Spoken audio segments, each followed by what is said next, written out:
Géoéconomie des minerais stratégiques dans le bassin du Congo.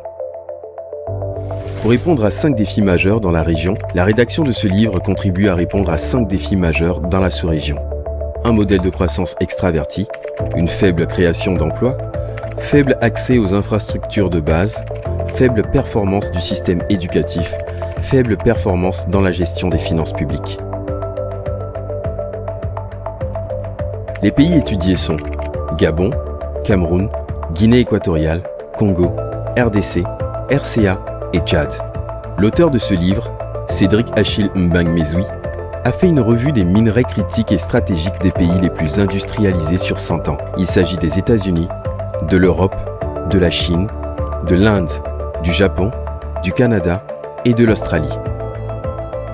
C'est en comparant ces listes qu'il a élaboré une liste de 10 minerais stratégiques et les terres rares pour lesquelles ces 7 pays africains devraient élaborer des politiques communes d'industrialisation.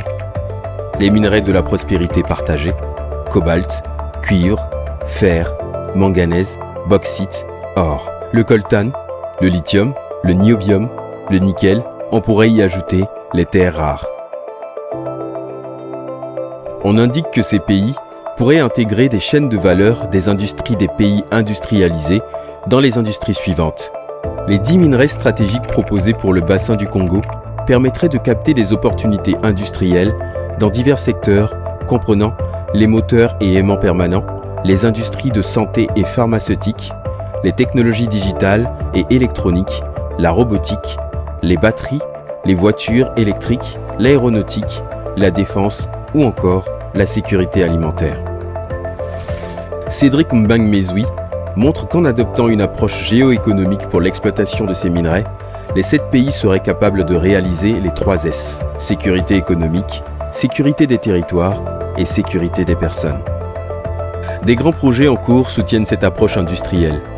Le corridor de Lobito, le chemin de fer SGR, Tanzanie, Burundi, RDC, la fabrication des batteries électriques en RDC, le projet Belinga au Gabon, le projet intégré Congo et Cameroun d'exploitation des mines de minerais de fer d'Avima, Badondo, Nabeba et Mbalam, ainsi que la construction du chemin de fer Mbalam-Kribi et du terminal minéralier au port de Kribi. Promouvoir la formation du capital humain dans les filières STIM, sciences technologies, ingénierie et mathématiques.